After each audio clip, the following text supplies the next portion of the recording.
semua, perkenalkan nama aku Alifa Nurul Uzman dari kelas 11F. Aku biasa dipanggil Alifa. Jadi hari ini kita akan bahas tentang kedatangan bangsa barat ke Indonesia. Jadi kalian penasaran gak sih apa alasan bangsa barat tuh datang ke Indonesia dan kenapa? Kenapa memilih Indonesia sebagai tempat pelabuhannya gitu? Kenapa nggak memilih dia? Iya.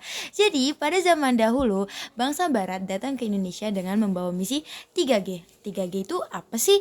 Jadi 3G itu merupakan singkatan dari Gold, Glory, dan Gospel. Jadi pada saat itu di Eropa harga rempah-rempah sangat tinggi. Karena kondisi mereka yang buruk, mereka berusaha mencari dan menemukan daerah-daerah penghasil rempah-rempah di belahan bumi bagian timur seperti India dan Indonesia.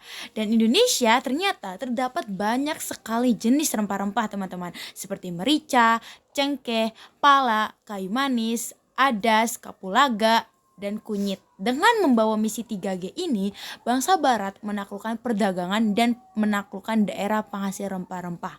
Nah, mereka juga melakukan penyebaran agama. Salah satu dampak dari perbuatan mereka adalah memperbaiknya kondisi ekonomi Eropa. Lalu pada pertengahan atau pada mulai revolusi industri sejak abad 16, setidaknya ada 3 bangsa yang pernah datang dan menduduki Indonesia loh teman-teman. Apa aja sih negara-negaranya? Di antaranya itu ada Portugis pada tahun 1512, ada Inggris pada tahun 1579 dan Belanda pada tahun 1595. Dan pada tahun 1512 Portugis datang ke Asia Portugis yang merupakan bangsa Eropa pertama yang datang ke Asia. Awalnya bangsa Portugis berniat untuk pergi ke India. Namun usahanya tidak berhasil teman-teman dan akhirnya Portugis menguasai Malaka dan Myanmar pada tahun 1512 di bawah pimpinan Antonio de Abreu Francisco Sao. Nah, Portugis ini berhasil menginjakan kakinya di Indonesia teman-teman, tepatnya di Maluku. Nah, kemudian Inggris menggantikan kekuasaan Portugis di Maluku dan membuat sebuah persekutuan dagang yang dikenal dengan East India Company atau EEC pada tahun 1602. Peter Booth ditunjuk sebagai gubernur jenderal VOC yang pertama. Nah, tidak lama setelah VOC berdiri, pusat perdagangan rempah-rempah dipindahkan ke Jayakarta karena posisinya yang dianggap lebih strategis, teman-teman. Nah, Pangeran Yawikarta sebagai salah satu penguasa di sana mengizinkan hal ini. Beliau juga mengizinkan Inggris untuk mendirikan EEC di Jayakarta pada tanggal 13 Mei 1619. Jan Peter Zoon berhasil memujuk penguasa setempat untuk mencabut EEC setelah kejadian tersebut. Nah, Belanda terus mendesak Inggris agar menyingkir dari Indonesia. Setelah berhasil mengusir Inggris pergi, Jan Peter Zoon melakukan segala cara untuk memonopoli perdagangan. Salah satunya dengan cara melakukan politik dead invera. Caranya dengan mengadu domba antara kerajaan agar mereka berperang.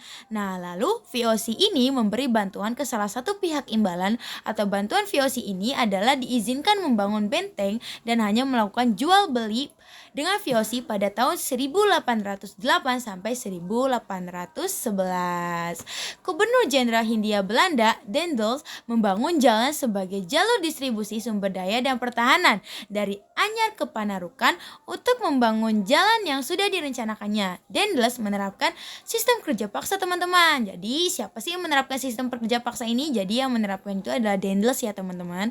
Nah, sistem ini mengharuskan masyarakat Indonesia untuk bekerja terus-menerus dengan upah yang tidak layak berlakunya. Nah, kebijakan ini membuat rakyat Indonesia itu sangat menderita, teman-teman. Bayangkan, kita sudah bekerja dengan sangat-sangat kuat, teman-teman, tapi upah yang kita terima juga tidak layak, teman-teman. Nah, makanya banyak sekali korban akibat sistem kerja paksa ini. Nah, pada saat itu banyak sekali rakyat Indonesia yang meninggal, teman-teman, karena kelaparan dan penyakit. Betapa banyak warga Indonesia yang meninggal karena sistem kerja paksa ini, teman-teman. Kita tidak bisa bayangkan betapa sedihnya dan menderitanya mereka pada saat itu. Nah, di tahun 1811 terjadi perang antara Inggris Raya dengan Belanda.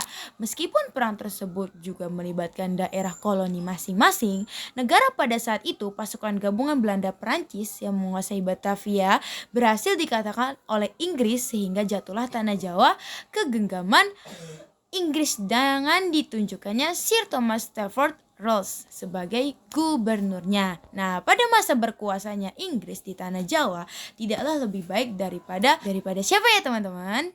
Daripada Beveridge laku gubernur. Ia menerapkan kebijakan sewa tanah atau land rent kepada rakyat. Nah, kebijakan ini menganggap bahwa semua tanah adalah milik pemerintah sehingga rakyat yang tinggal di atasnya harus membayar sewa tanah tersebut. Nah, sistem sewa tanah ini berlaku hingga tahun 1816 ketika Belanda berhasil merebut kembali tanah Jawa dari genggaman Inggris Jenderal Van den Bosch. Menerapkan sistem tanam paksa dan kultur stelsel pada tahun 1830 dengan berlakunya sistem tersebut, rakyat dipaksa menanam jenis tanaman tertentu untuk dijual ke pemerintahan Belanda. Bagi rakyat yang tidak mempunyai tanah, mereka terpaksa teman-teman bekerja di ladang milik pemerintah. Karena sistem ini, rakyat kembali merasakan penderitaan, kemiskinan, dan kelaparan merajalela karena harga penjualan tanaman dan upah kerja yang diterima sangat sekali rendah. Nah, keadaan ini membuat aktivis Belanda seperti Douwe Dekker dan Baron van Hees melakukan protes terhadap pemerintah. Usaha protes tersebut akhirnya membuahkan hasil teman-teman. Pada tahun 1870 dikeluarkanlah Undang-Undang Agraria yang menghapus sistem tanah paksa yang dilakukan pemerintah dan membolehkan perusahaan swasta menyewa tanah rakyat. Segitu aja tentang kedatangan bangsa Barat ke Indonesia. Kurang lebihnya aku mohon maaf. Wassalamualaikum warahmatullahi wabarakatuh.